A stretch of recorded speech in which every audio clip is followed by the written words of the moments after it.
G'day guys, this is Captain Noob here today, and I thought I'd share something to you. Throughout my many hours of Fallout 4 using various weapons and build types, mainly the everything build, I've picked up on a few glitches or exploits in third person that you might use to enhance your own gameplay. These third person glitches aren't entirely game breaking, but they do give you a slight advantage, so some players might want to back away from that. Anyway, without further ado, let's get into it. So the first exploit we're going to be looking at today is just the VATS exploit. Basically, if you have Blitz, you can initiate VATS at a heap longer distance with melee weapons, and you can use this to actually get around walls. So right now I'm in third person, and if I try to detect this Deathclaw in VATS, I won't be able to because he's out of my line of sight. So right now, if that Deathclaw stays there, I can show you. Basically, what you want to do here is go into third person and make sure your camera can see the Deathclaw. Even if it's not in your Sole Survivor's direct line of sight, you can still target it in VATS. So I'll just show you now. There we go.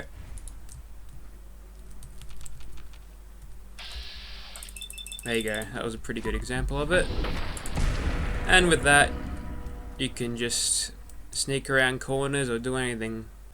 So that's probably one of the more widely known VATS melee exploits in the game, but there's more to come. We'll move on to the next one. So our next exploit comes in the form of stagger protection. Now for melee players, being staggered is probably one of the most annoying things you could possibly happen to, because one, it stops you from attacking, and it completely immobilizes you for a little bit. Fortunately, switching from third and first person in alteration when being staggered, you can basically eliminate its effect. I've come down to Swan's little area over here, and since he staggers us quite a lot, I'll be able to demonstrate this little exploit.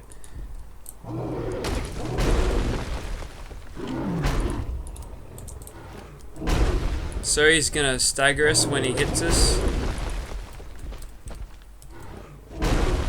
Notice how my character is completely unmovable when she's going through that animation. Don't worry about the health, I've got immortal mode on.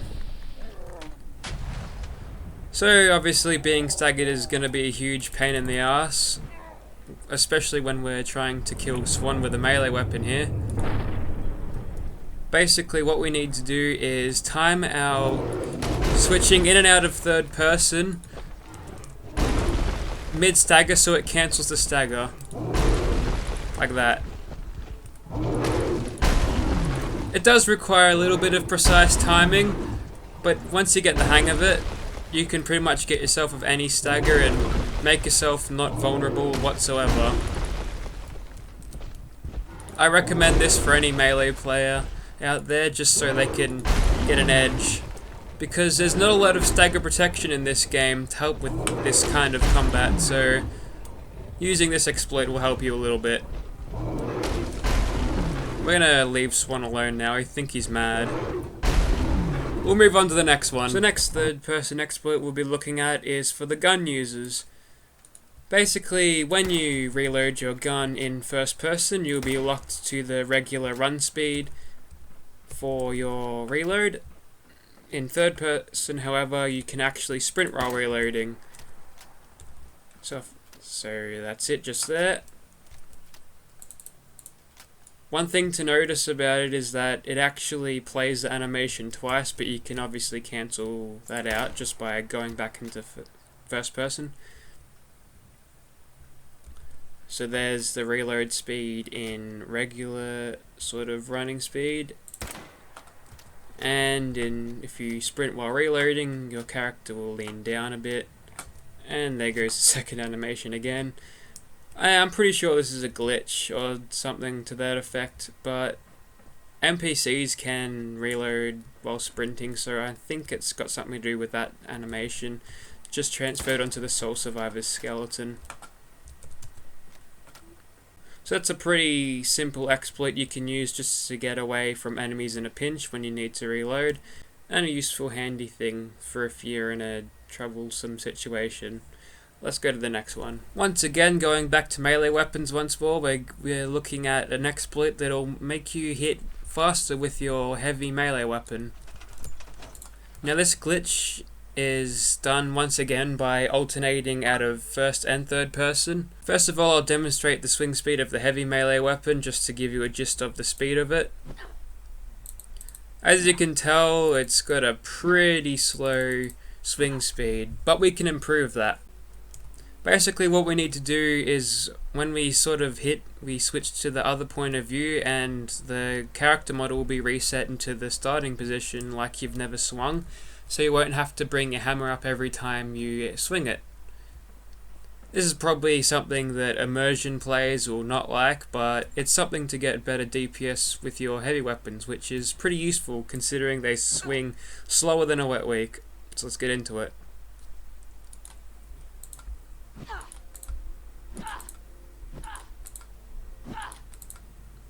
As you can see there, by switching in and out of third person after the swing, the hammer is completely in the neutral position, not attacking, and I'm able to swing it again very, very fast. You can also do this for power attacks as well, so if I just press the power button, you can see that the hammer is still in the same neutral position when you switch perspectives. This will drain your action points a lot faster because you won't have much time to regenerate them as you're doing the hits so fast, but for comparison's sake, I'll just do the regular speed. You get a lot more power attacks this way, but you're going to be sacrificing DPS if you consider doing it the other way. I'll put up side by side both of these just to demonstrate the speed changes a little bit more.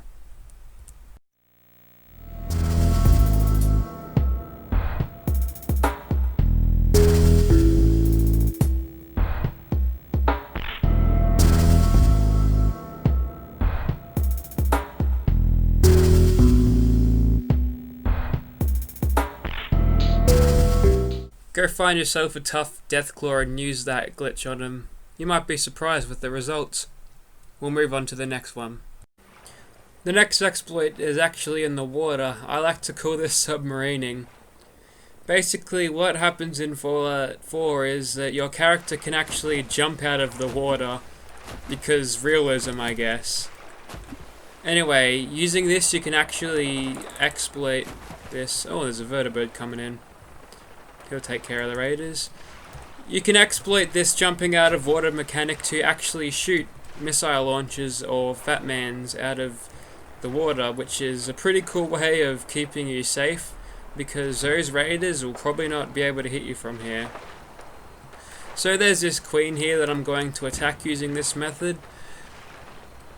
One thing to note about this is that before you attack your enemies using this method is that you want to be facing them, because if you're not, your character will face whichever way she's facing, so she'll draw out a missile launcher towards that way if you're facing that way. If I'm swimming towards this way, she'll jump out and I'll be looking at Libertalia, so we want to make sure we're facing the Mirelurk Queen when we do this. So right there, I completely failed that shot, but it can be done, it's pretty easy.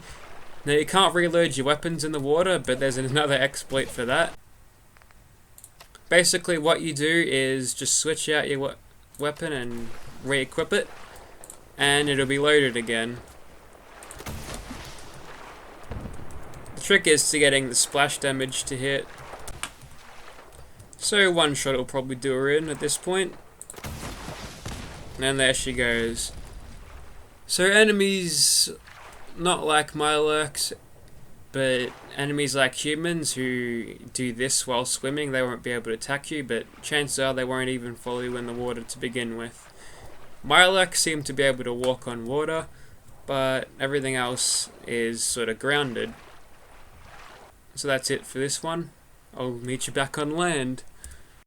So there you have it. There's 5 exploits, or 6 exploits you can use to just improve your game or just to screw around with if you're bored on Fallout 4.